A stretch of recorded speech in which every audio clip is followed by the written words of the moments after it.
Hello again. She spent a decade in the Dales as Emmerdale's Kim Tate. She's now still talking to Ben, isn't she? Yeah, nothing's changed. And she's raking it on the cobbles as Corrie's Erica Holroyd. You know what we're talking about. Of course, lovely Claire King is here with us. We're going to be chatting to Claire in just a moment. First, Erica's been attracting the attention of a certain Lothario shopkeeper. But will she fall for Dev's charms? Will she ever?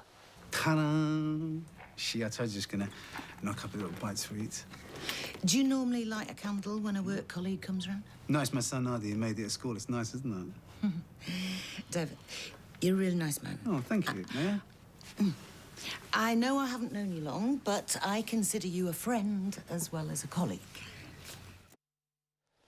Good grief. Well, Claire King, she's laying down the law there, and she's just sort of up front. Let's be honest about this. He doesn't pick up on it, though, Well, does we he? kind of know what Dev's like, don't we? Yeah. I think she's wanting to lay the law down, as you say, straight away, get it out there so as he knows exactly where he stands. But we know what Dev's like, and we know how persuasive he can be. Yeah. Is she not vulnerable to his charms? No. Not remotely? No. I think it's going to be... I'm hoping, and I think Jimmy's with me on this one, that it's going to evolve into more of a moonlighting type scenario. Oh, okay. Where it's kind of, you know, will they or won't they? And, I mean, I think they like each other. I mean, he certainly likes her, and I think she really likes him as well. But not in that way, and she's not ready for another romance or, you know, another man after Nick. You know, it was kind of quite traumatic after losing the baby and things, so... At her age.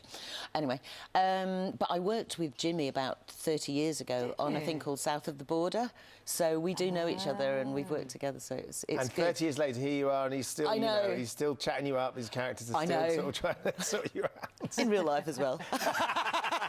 He'll love But it's great to be working with somebody who's actually taller than me as well. Yeah, because you are tall, aren't you? So well, yeah, and then if you get the heels on as well, it's good kind for you. of, you know. So how long have you been on Corrie now? I'm trying to Just think. over a year. Just over a year. Has it been fun? Do you love it? It's great. It's great. I mean, it's more or less the same as doing Emmerdale, but just with different faces. Yeah. You know, it's But that must have the same flown thing. by as well, though, Claire, because I can't believe it's been a year. I can't. I mean, I was out for a little bit, but I did go in... I did the first bit in October, November of last year, and then I was out for a bit, and then they brought me back for the pregnancy storyline. And I was seeing that you said that when you got the call to say come and have a chat about going into Corrie, you were delighted, but also thought that if it didn't work out, that was going to be it for you, for acting. Is that how you kind felt? of. The whole industry, as we all know, has completely changed in the last 10, 15 years. Has it? In what way for you? I think it's taking a swing back, which is great, and ITV are doing some brilliant dramas now, which is fantastic. But at the time, about 10 years ago, there was nothing, and it was all reality, and it was getting to the stage where everybody on television, you know, you didn't need an equity card, which you don't need now, which was kind of wrong, because I always think you've earned your stripes, and that was what it was about. You've done your training, you know, you've done your apprenticeship, and that's it. But so now anybody really can come in and do it, which I think a lot of actors felt a bit, you know, miffed about, really.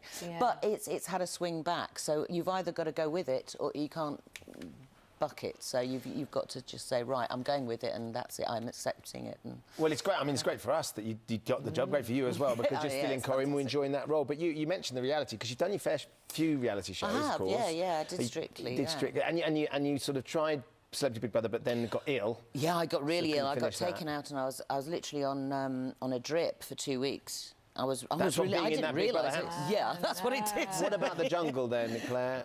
The jungle, would the jungle be up your street? Do you know what? I'm more of an outdoorsy person, because I did do a thing called safari school, where we were taught to be game wardens. So I lived in Africa for a month in the middle of, you know, the bush, which was just a dream come true for me. It's not everybody's bag, but it was for me. And so the jungle was something that I would have done, you know, but I ended up doing Big Brother and paying off my credit cards, basically. And getting ill. And getting ill for it. But you paid the credit cards off, so... You know, exactly, so we don't care. It's lovely to see you. Thank you so much for coming in. Have a wonderful Christmas as well. Thank you, and we look forward to watching this frisson develop between you. Oh, it's good. There's a lot to come as well. Great stuff.